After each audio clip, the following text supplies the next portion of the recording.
ایک صلوات پڑھیں محمد و آل محمد۔ اللهم صل على محمد محمد۔ اس سے بہتر صلوات کا نذرانہ آپ کو اللہ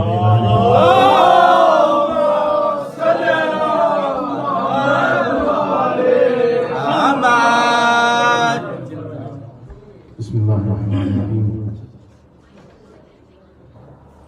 تقریب کے آغاز سے ایک اعلان کرنا چاہتا ہوں کہ فنڈ ریزنگ ڈنر ہے 13 فروری 2022 4:30 بجے سے لے کر 8 بجے تک 51 ساؤتھ اسٹریٹ گرینڈ مل پر۔ آپ تمام سے معروضہ ہے اس میں شرکت کیجیے۔ مختلف ٹکٹس ہے $100 $500 اور $5,000 کے۔ جسے بھی ٹکٹ لینا ہے وہ آپ ایک بھائی سے رابطہ کریں یا اس وقت بھی اس ڈنر میں موجود ہو سکتے ہیں۔ اور وہاں پر بھی جو آکشن ہوگا مولا حسین کے روضے کے تبرکات جس کی قسمت میں ہوگا وہی لے جا سکتا ہے۔ اور اس کے علاوہ 3 ایسے ٹکٹ ہے جو زیارت امام حسین کے بھی لکی ڈرا میں اٹھیں گے، تو جس کی قسمت میں ہوگا جسے مولا بلانا چاہیں گے ضرور مولا بلائیں گے۔ اور یقیناً یہ ٹکٹ اتنا مہنگا نہیں ہے۔ اس کی وجہ یہ ہے کہ آپ جس امام کے ماننے والے ہیں، آپ جس امام کے ماننے والے ہیں وہ امام وہ ہے جو رکوع کی حالت میں صرف جب خیرات کرتے ہیں تو سلیمان کی سلطنت کے برابر ایک وقت کی خیرات مولا کائنات کرتے ہیں۔ اور جب آپ دعویٰ کرتے ہیں کہ میں علی کا چاہنے والا ہوں تو پھر راہ خدا میں مال و دولت رکاوٹ نہیں بنتی۔ ایک صلوات پڑھے محمد و آل محمد پر۔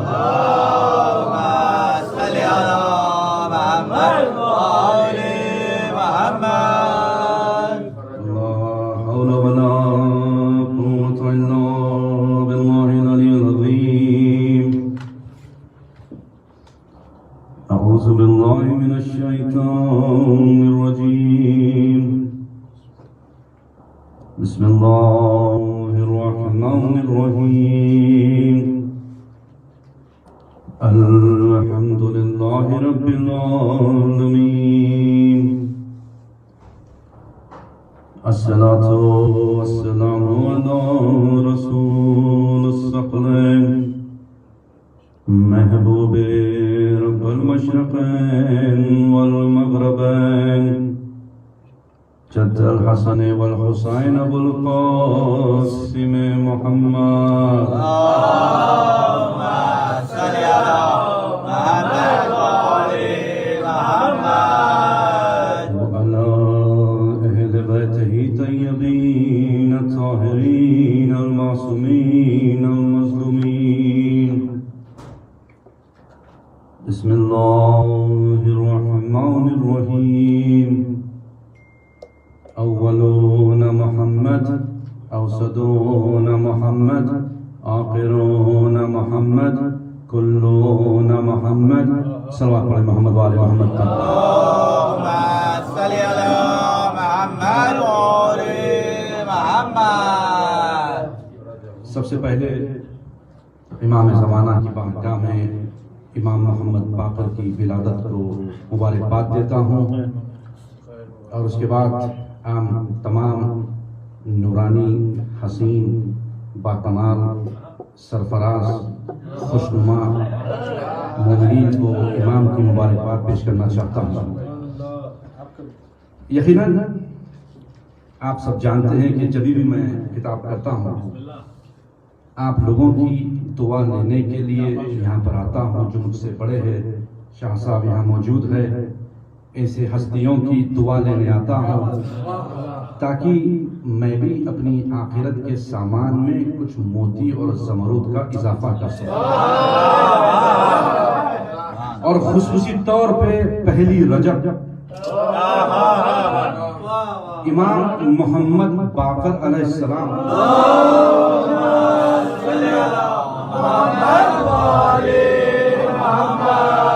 اس سے بہتر دن، اس سے بہتر محفل ہو نہیں سکتی جس میں خدا نے کہا ہے کہ یہ مہینے میں اللہ کی رحمت اس طرح روح زمین پر برستی ہے جیسے بارش کے قطرے. یقیناً روح زمین پر 2 بلین مسلمان اس سے زیادہ کی تعداد موجود ہے، اور اس میں 200 ملین کے آس پاس شیعان علی ہے.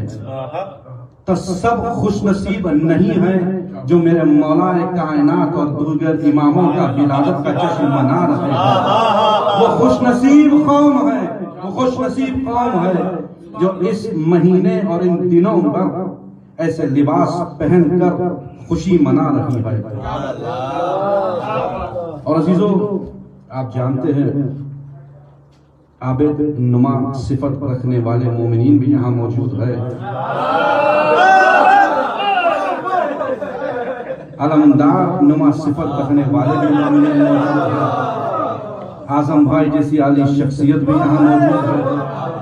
بس اعظم بھائی، یقیناً آپ کے کئی نیک اعمال ہیں، خدا ہر عمل کو بارگاہ الہی میں قبول کرے. مگر ابھی آپ نے جو جملہ کہا تھا آپ کے اشعار میں، جسے خدا ملتا ہے اسے حسین بھی ملتے ہیں، یہی جملہ میری نگاہ میں آپ کی نسلوں کی بخشائش کے لیے کافی ہوگا. یقیناً ہم سب کی بخشائش کے لیے کافی ہوگا. عزیزو، آج ہم یہاں پر جمع ہیں بی بی سکینہ اور 5ویں امام محمد باقر علیہ السلام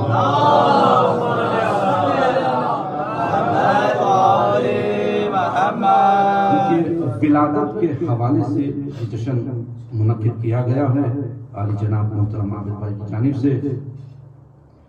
ہر ایک شعرا نے اپنا اپنا نذرانِ عقیدت کو پیش کیا. 2-4 جملے میں بھی بیان کروں گا اور آپ کی زحمت کم آؤں. بی بی سکینہ کون ہے؟ دیکھیے، مولا حسین اس ہستی کا نام ہے جب کمسنی کے عالم میں راہب آ کر حبیب خدا سے جو اولاد نہیں رکھتا تھا اس نے جو سوال کیا، حبیب خدا کون؟ کائنات کے رسول خدا. کون؟ وما ينطق عن الهوى. اس وقت تک اپنے لبوں کو جنبش نہیں دیتے جب تک وحی پروردگار نہ آ جائے. وہ جو لوح محفوظ کے ہر علم سے واقف ہے. اور لوح محفوظ ہے کیا؟ یہ ایک ٹیبلٹ ہے آپ کی زبان میں، جہاں پر حضرت آدم سے روز قیامت تک کے ہونے والے تمام حالات اس میں موجود ہے.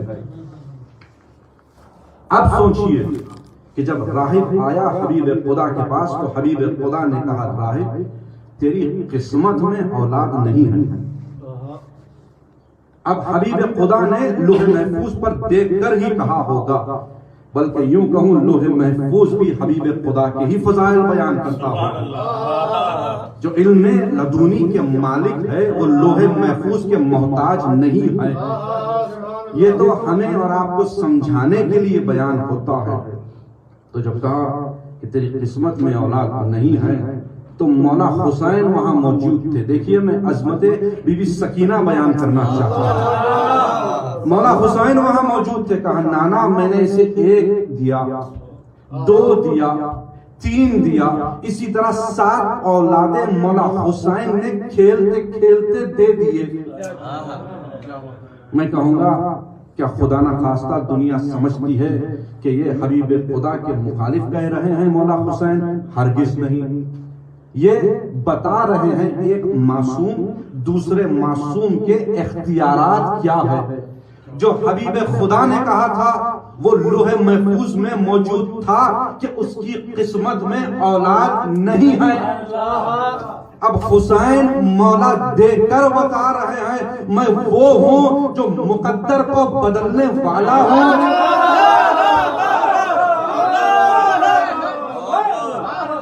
میں وہ ہوں جو لوح محفوظ میں جو لکھا ہوا ہے اس کو بھی میں بدل سکتا ہوں بحکم پروردگار. یہ خدا نے اختیار دیا تھا مولا حسین کو. اسی لیے تو میں اکثر کہتا ہوں کہ مقدر اہل بیت کے گھرانے کا سب سے چھوٹے کھلونے کا نام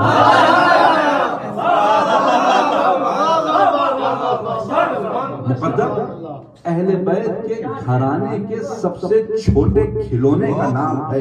یہ جب چاہیں جس کی چاہیں تقدیر کو بدل دے. اگر وہ حر ہے تو جہنم جاتے جاتے اسے جنت میں لے کر چلے جائیں.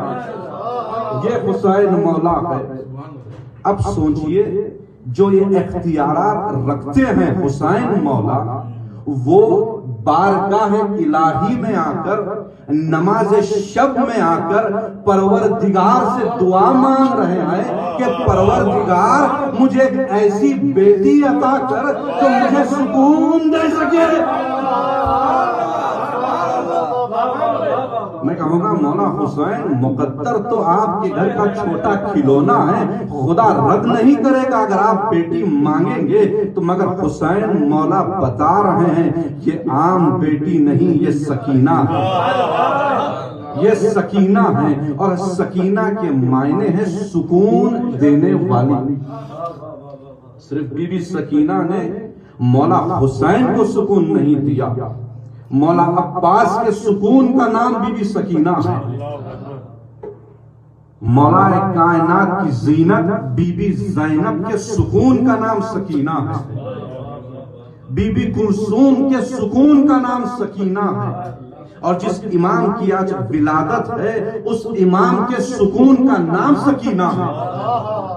اب سوچئے کہ سکینہ کسے کہتے ہیں.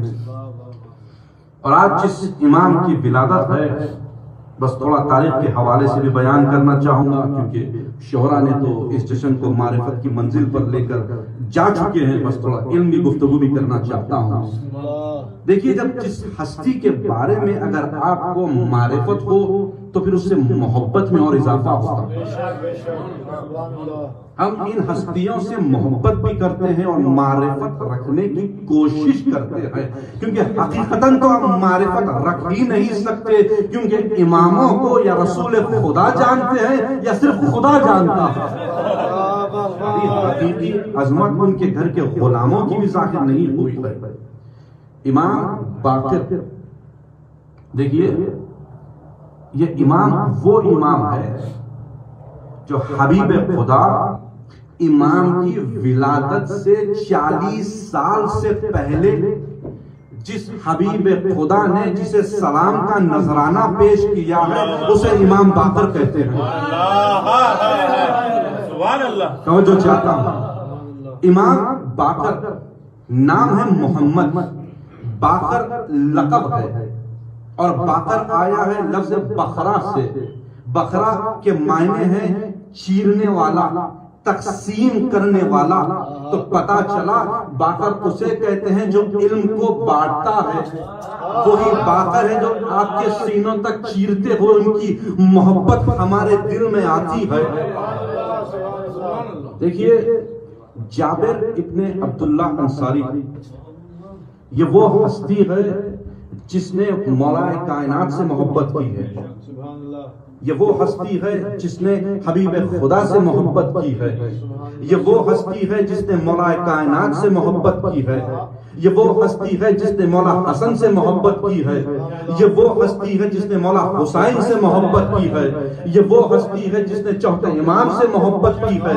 یہ وہ ہستی ہے جس نے 5ویں امام تک محبت بھی کی ہے، ان کا دور بھی دیکھا ہے. اور یہ کیسے ممکن ہوا؟ جس وقت حبیب خدا کے زانوں مبارک پر مولا حسین موجود تھے، جابر ابن عبداللہ آئے اور محبت سے مولا حسین کے چہرے کی طرف دیکھنے لگے. دیکھیے جب آپ حقیقتاً محبت کرتے ہیں امام سے تو خدا نسلوں کو نوازتا ہے، نسلوں کو عطا کرتا ہے. ہم تصور نہیں کر سکتے. اس کی زندہ مثال ہے کہ جابر ابن عبداللہ کی نسل آج تک چل رہی ہے. جو انصاریان پبلیکیشنز جو قم میں ہے وہ جابر ابن عبداللہ انصاری کی نسل سے چل رہی ہے. جو روح زمین پر جو خون کے کتاب چھپتے ہیں اور دیگر ممالک میں جاتے ہیں، یہ جابر بن عبداللہ کی نسل سے ہے۔ کبھی محبت کر کے تو دیکھیے، پھر دیکھیے کہ خدا کیا عطا کرتا تھا۔ اس وقت کہا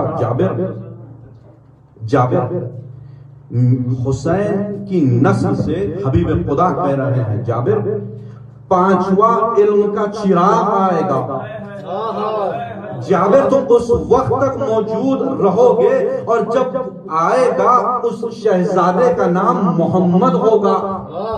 یہ 40 سال سے پہلے کہہ رہے ہیں حبیب خدا، اور کہا جابر جب وہ آئے گا تو میرا سلام کہنا۔ جسے کائنات کا رسول سلام کرے اسے امام باقر کہتے ہیں۔ اب یہاں تک تو حبیب خدا نے کہہ دیا، اب جابر کی محبت دیکھیے۔ دیکھیے زبان سے دعویٰ کرنا اور ہے، عمل کرنا اور ہے، کیونکہ زبان سے دعویٰ کرنے والے آپ کو ہجوم میں کئی مل جائیں گے، مگر عمل کرنے والے اکثر گوشہ تنہائی میں ملتے ہیں۔ اس کے بعد جابر ابن عبداللہ انتظار کر رہے ہیں کہ محمد کب آئیں گے۔ اب ایک ایک کو تلاش کرتے ہیں کہ محمد کب آئیں گے۔ اس کے بعد ایک وقت آیا کہ جابر ابن عبداللہ کی بینائی چلی گئی، اس کے بعد بھی محبت نہیں چھوڑی۔ اب دیکھ نہیں سکتے تھے، لوگوں سے پوچھتے تھے کیا محمد آئے ہیں، کیا محمد آئے ہیں۔ جو الزام حبیب خدا پہ لگا وہی الزام جابر ابن عبداللہ پہ لگا کہ ضعیف ہو گئے ہیں، کہ ہجیان کہہ رہے ہیں۔ دیکھیے یہ وہی کی نسل سے ہے جنہوں نے حبیب خدا کے لیے کہا تھا۔ اس کے بعد جب معرکہ کربلا کے بعد زین العابدین جب تشریف فرما تھے، بس ایک جملہ اور اس کے بعد آپ کی زحمت تمام، امام محمد باقر کو بلایا۔ دیکھیے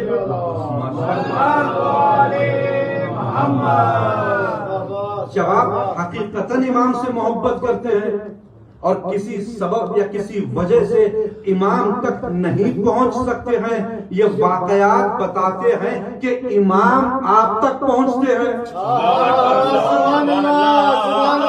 دیکھیے وہ مختار ہے، آپ مختار نہیں ہیں، آپ کوشش کر سکتے ہیں، محنت کیجئے پھر اس کا اجر بھی دیکھیے۔ بس میں چوتھے امام بیٹھے ہوئے ہیں، جابر ابن عبداللہ انصاری آتے ہیں۔ 5ویں امام نے کہا میرے شہزادے محمد جاؤ جابر کے پیشانی کا بوسہ دو، پیار کرو۔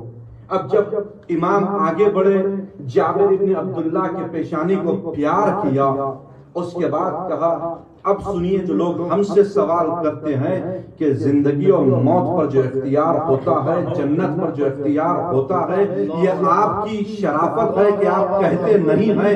کسی مومن سے پوچھ لیجئے، وہ اس فرش پر نہ جنت کی لالچ میں آتا ہے نہ دوزخ کے خوف میں آتا ہے، اسے پتا ہے کہ وہ خود جنت میں رہتا ہے۔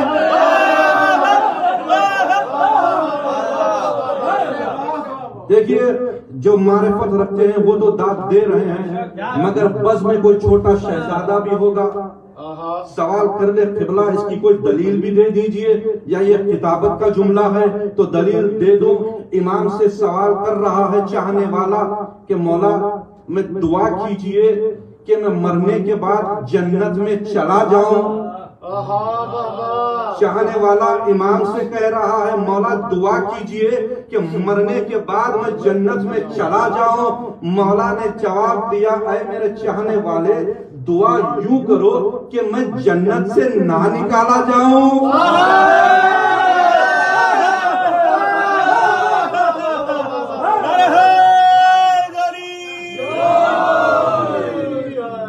سماعتوں کا شکر گزار ہوں، یقیناً آپ پہنچ گئے جہاں لے جانا چاہتا تھا۔ مجھے بھائی آپ کا بھی شکر گزار ہوں آپ کی سماعت کا کہ مولا نے کہا دعا کرو کہ میں جنت سے نہ نکالا جاؤں۔ اب اس چاہنے والے نے بھی سوال کر لیا کہ مولا میں سمجھ نہیں سکا، مجھ جیسا نادان تھا کہ مولا آپ کہہ رہے ہیں کہ جنت سے نہ نکالا جاؤں۔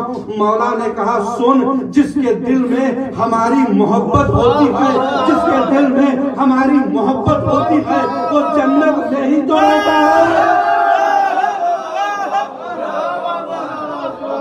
جس کے دل سے محبت نکل جائے اب وہ کہاں رہتا ہے وہ خود ہی فیصلہ کر لے. عزیزو اس کے بعد اب سنیے جو جملہ میں کہنا چاہتا تھا. جابر بن عبداللہ انصاری پوچھتے ہیں پانچویں امام سے, ابھی وہ کمسن ہیں, شہزادے ہیں, وہ لوگوں کا ماننا ہے کہ 100 سال کے بعد امامت ملتی ہے, نبوت ملتی ہے. یہ کیوں ہے؟ یہ اس لیے ہے کیونکہ 40 سال تک جو بدھوں کے سامنے کو چھپانے کے لیے یہ بیان کرتے ہیں. محمد وعلی محمد.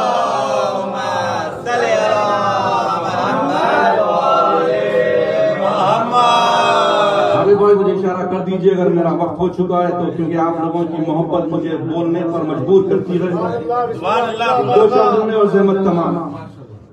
جابر بن عبداللہ نے پوچھا اے شہزادے کیا روز قیامت آپ میری بخشائش کرائیں گے؟ میں کہوں گا اے جابر آپ اتنے اچھے صحابی ہیں, حبیب خدا سے لے کر پانچویں امام تک آپ نے وقت دیکھا ہے, محبت بھی کی ہے.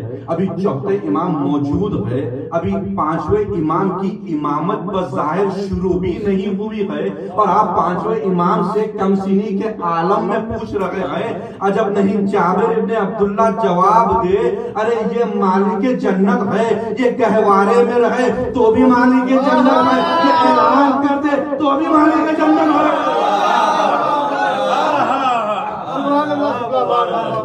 اور دیکھیے امام سے سوال ہوا ہے اور یقیناً وہ سوال میں آپ تک پہنچا رہا ہوں کہ پوچھا مولا کون سا اسلام بہتر ہے,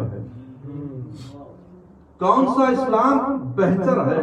میں کہوں گا اسلام تو اسلام ہے, جس نے کلمہ پڑھ لیا وہ اسلام کے دائرے میں آ گیا, مگر وہ بھی چاہنے والا تھا, معرفت رکھنے والا تھا.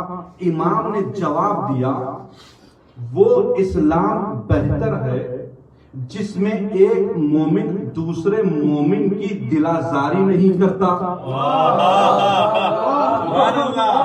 صرف کلمہ پڑھنا کافی نہیں ہے, امام بیان کر رہے ہیں وہ اسلام بہتر ہے جو ایک مومن کے عمل سے دوسرے مومن کو اذیت نہیں پہنچتی.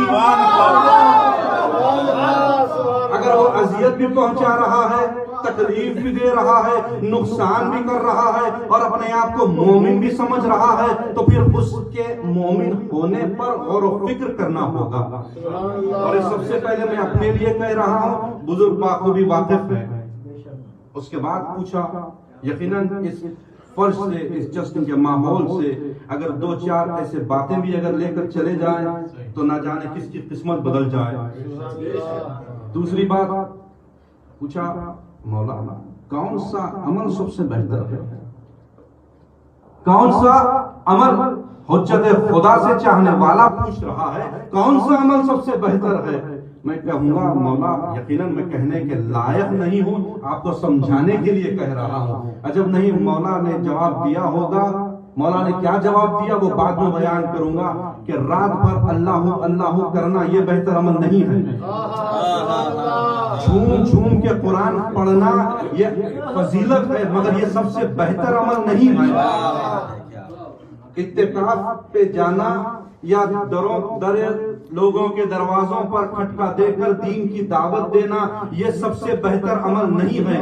ہمارے نزدیک وہ سب سے بہتر عمل ہے جو امام کے نزدیک ہے, جو امام کے نزدیک ہے وہ خدا کے نزدیک ہے. اور امام نے بیان فرمایا سب سے بہترین عمل اخلاق ہے, سب سے بہترین عمل اخلاق ہے. اگر تمہارے پاس اخلاق ہی نہ ہو تو پھر سارے عمل بیکار ہے. محمد وعلی محمد.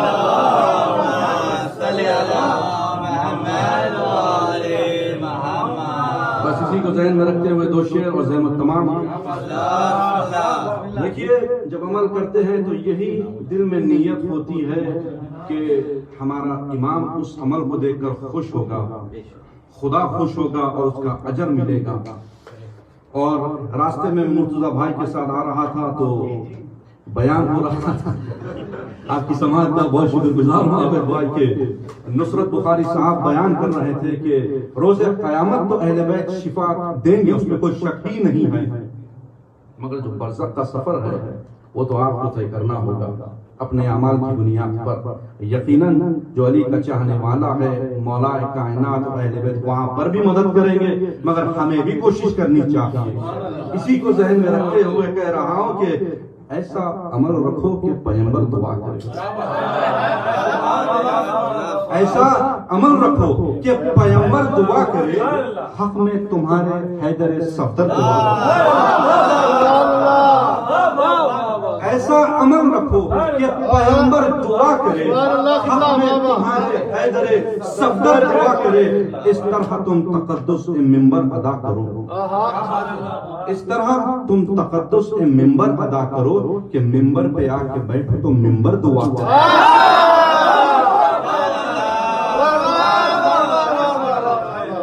منبر پہ آ کے بیٹھو تو منبر دعا کرے. اور اکثر کہتا ہوں کہ ہماری محفلوں میں فنکار، کلاکار، اداکار کی کوئی ضرورت بھی نہیں ہے اور ہمارے فرش پر آتا بھی نہیں ہے. جو بھی آتا ہے خلوص دل سے آتا ہے، محبت کے ساتھ آتا ہے، ان کے ساری کے ساتھ آتا ہے. اسی کو ذہن میں رکھتے ہوئے شعور و فکر کی محفل کو دیکھتے ہیں حسین. شعور و فکر کی محفل کو دیکھتے